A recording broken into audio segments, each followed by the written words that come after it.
What's going on, guys? I'm Jack with Jack Wagon Overlanding, and today I'm showing you our latest completed build, a 2016 Mercedes G65 AMG. No, it's not a V8, it's got a V12. Starting off from the front, we've got our first ever Jack Wagon Overlanding integrated winch bumper for the G65.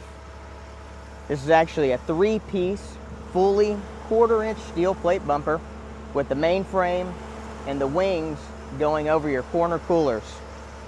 We're able to integrate the Parktronic sensors. And on this build, because it's got a 4-inch lift, we decided to leave the Distronic out because it was already inoperative.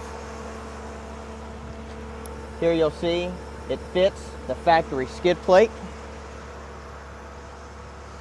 And up above, we've got the Borne 10K load winch. It's got its synthetic rope with a wireless remote control. You can winch from wherever you need to, inside the truck, over by a tree. And up on top, we've got our JWO bull bar for the integrated bumper.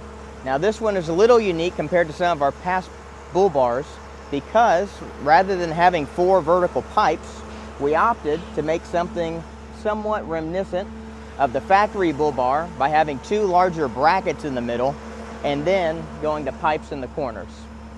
This entire bumper and bull bar configuration is a cut and weld piece, with 2 exceptions being this bend and that bend. Everything else is a cut and weld piece, cleaned down to look like one. One of our staples here, we've got a pair of the Baja Designs LP9 Pro lights. It's the driving combo with the clear. You've got the orange backlight, another staple of the Baja Designs lights. As we step inside, I'll show you how we control those. Oh, and look what we have here. A nice electronic drop-down side step.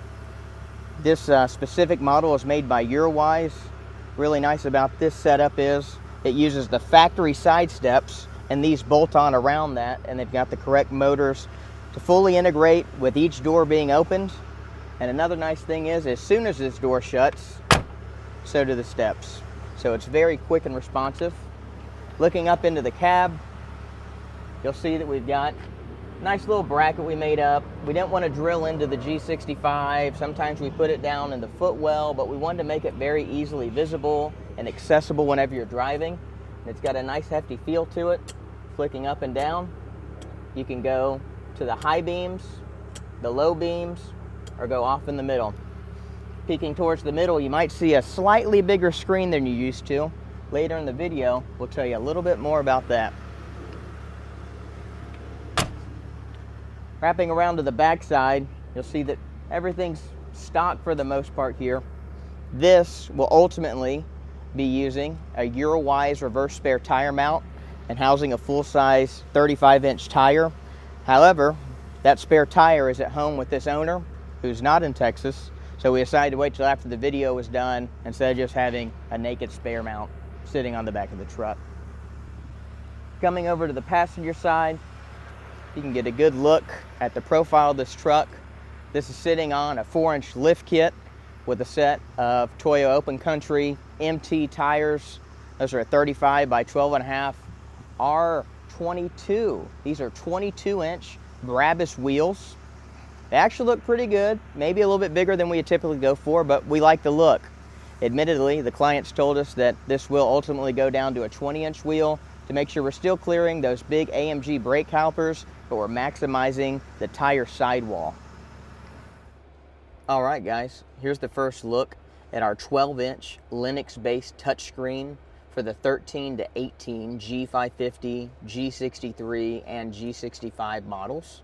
There is a couple of different integrations for this system, but if we know the year model of your truck, we can get this put together for you as well.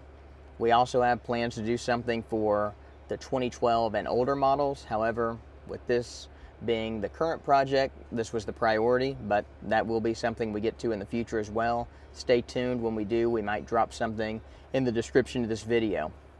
Nice thing about this touchscreen setup is you have full CarPlay and Android Auto configuration. You got touchscreen here, and you're able to use all the standard knobs.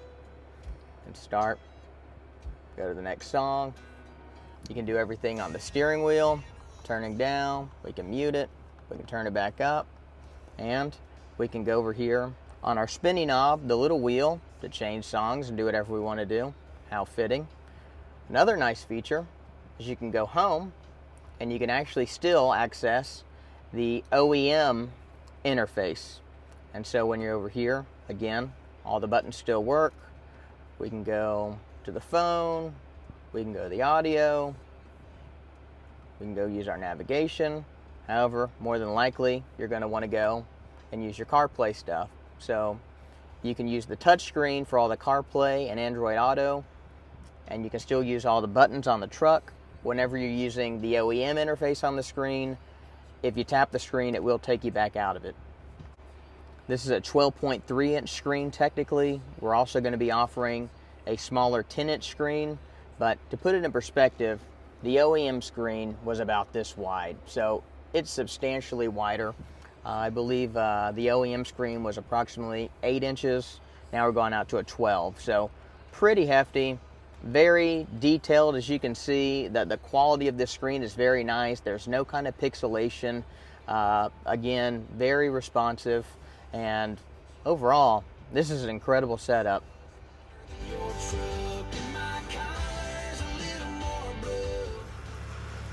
And guys, that wraps up our latest Jack Wagon Overlanding in-house build. We'd like to give a special thank you to Andy, the owner of this truck, for giving us the opportunity to build this thing out and make this custom bumper and really personalize this truck to his liking, but also ours. Without clients like Andy, I don't get to do any of this stuff. And so every time I have to let y'all know, thank you, thank you, thank you for giving me this opportunity and letting me do something that I love to do so much. I appreciate you guys, and I'll see you on the trails.